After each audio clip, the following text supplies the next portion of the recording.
Shalom, shalom, amiral jeune Denis Egbao. Se découvrir pour s'accomplir. Ici, nous parlons du leadership, de comment déployer le potentiel que Dieu a mis en nous au maximum. Et je disais depuis hier qu'il y a deux types de leadership que nous devons éviter. Nous devons sérieusement nous lever contre deux types de leadership dans nos vies. Si tu es leader, femme, homme, qui que tu sois, tu dois éviter deux types de leadership. Et j'ai dit qu'il faut éviter le leadership des enfants et le leadership d'une femme. Je ne dis pas qu'une femme ne peut pas être leader, mais je dis qu'il faut éviter le leadership de femmes. Il y a certains hommes qui emploient le leadership de femmes. Il y a certaines femmes qui sont naturellement dans leur leadership de femmes et ils doivent l'éviter. Et il y a l'autre part qui est le leadership des enfants. Ça ne veut pas dire qu'une femme ne peut pas être un leader ou bien un enfant ne peut pas être un leader. Mais il y a des caractéristiques propres aux enfants et aux femmes que nous devons éviter lorsque nous venons au leadership. Voilà. Et dans ce capsule, nous allons parler du leadership, des caractéristiques du leadership d'un enfant. Il y a un verset dans la Bible qui est très intéressant, Isaïe chapitre 3, le verset 12, je vais lire, qui dit « Mon peuple a pour oppresseur des enfants et des femmes dominent sur lui. Mon peuple a pour oppresseur des enfants et mon peuple domine sur lui. » Dans la Bible, nous allons voir dans le livre de Chroniques, il y a des enfants qui ont été des rois, des enfants qui ont pris le pouvoir. Est-ce que c'est de ça que la Bible parle? Non. La Bible parle des caractéristiques des enfants dans les rois et dans les leaders. Tu peux voir une grande personne mais qui n'est pas mature dans ta tête. Et donc, nous allons parler aujourd'hui des caractéristiques du leadership des enfants. Je vais donner au moins 3 ou 4. Et dans d'autres vidéos, nous allons parler des caractéristiques du leadership d'une femme. Voilà, nous allons commencer.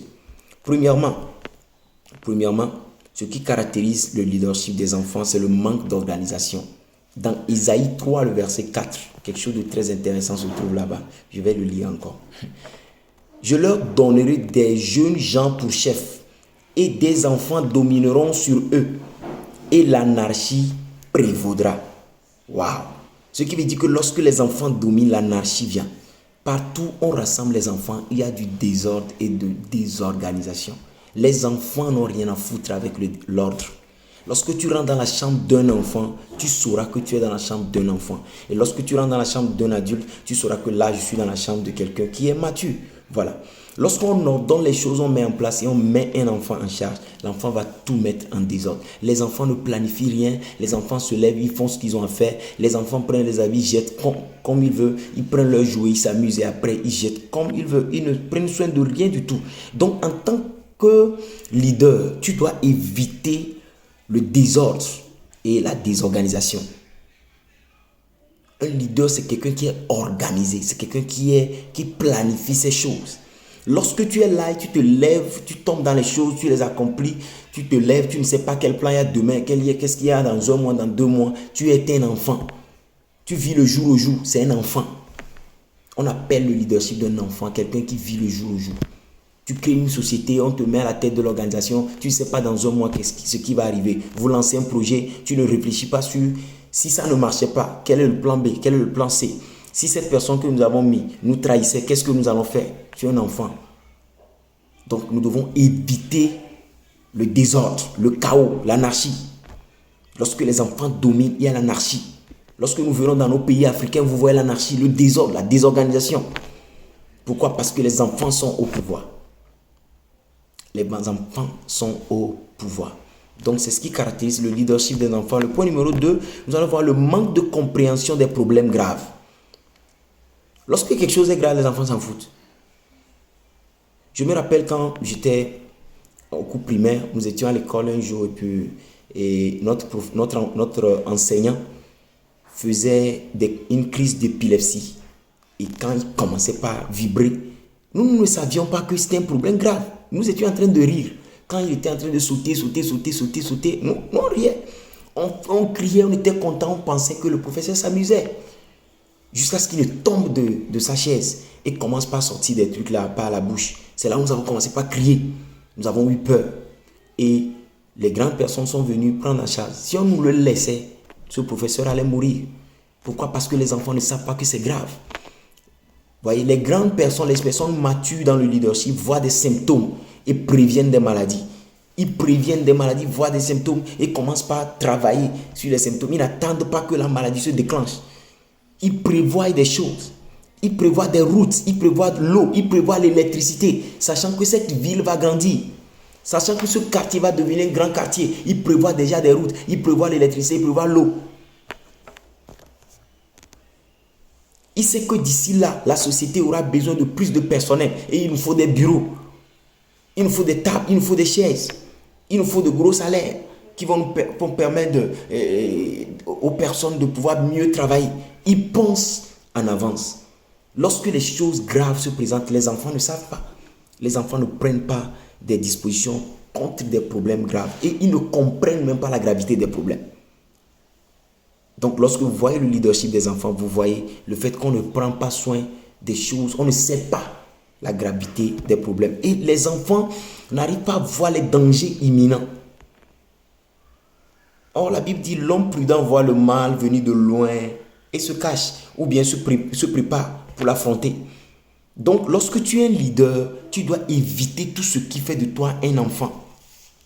L'apôtre Paul dit dans 1 Corinthiens 13, le verset 11, il dit, lorsque j'étais un enfant, je parlais comme un enfant, je pensais comme un enfant, je raisonnais comme un enfant. Lorsque je suis devenu un homme, j'ai fait disparaître ce qui était de l'enfant. Donc, tu dois faire disparaître tout ce qui est de l'enfant lorsque tu veux devenir un leader mature qui accomplit de grandes choses. Tu dois pouvoir discerner les problèmes avant qu'ils ne se manifestent. Voilà. Troisième point que je peux donner aujourd'hui. Le leadership des enfants est caractérisé par le fait de vouloir acquérir beaucoup de jouets et s'amuser. Il y a beaucoup de personnes qui se battent dans leur vie et une fois qu'ils viennent au pouvoir, ils viennent dans des postes de responsabilité. La première chose qu'ils ont à faire, c'est d'aller dans les bars le soir, aller s'amuser. Oui, on va fêter le fait que je suis devenu DG, le fait que je suis devenu directeur, le fait qu'on m'a mis à la tête de cette organisation. Oui, vous avez fêté une fois. Est-ce que ça ne suffit pas? Non, il va l'organiser encore et ça va devenir des rituels. Chaque semaine, ils doivent sortir des vendredis soirs pour aller boire, pour aller, je suis avec mes amis, on s'amuse. Lorsque tu es un leader qui s'amuse, tu ne l'as pas loin. Tu es un enfant.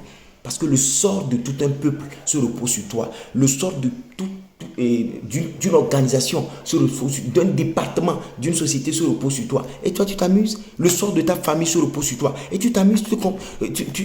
Tu te permets de t'amuser sur le long terme. Ça ne marche pas comme ça.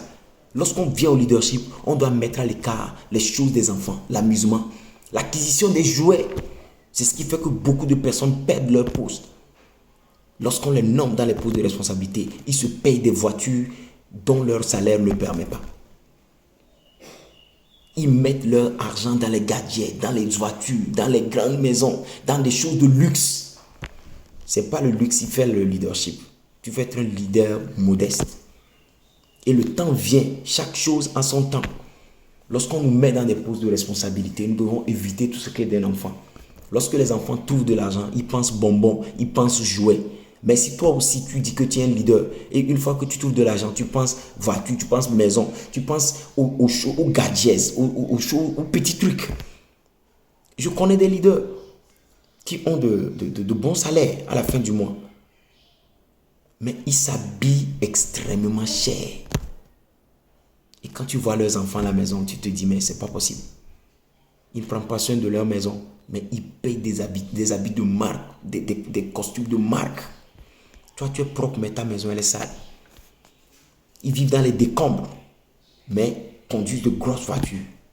Tu dois sortir tout ce qui est dans l'enfant de toi et être bien équipé et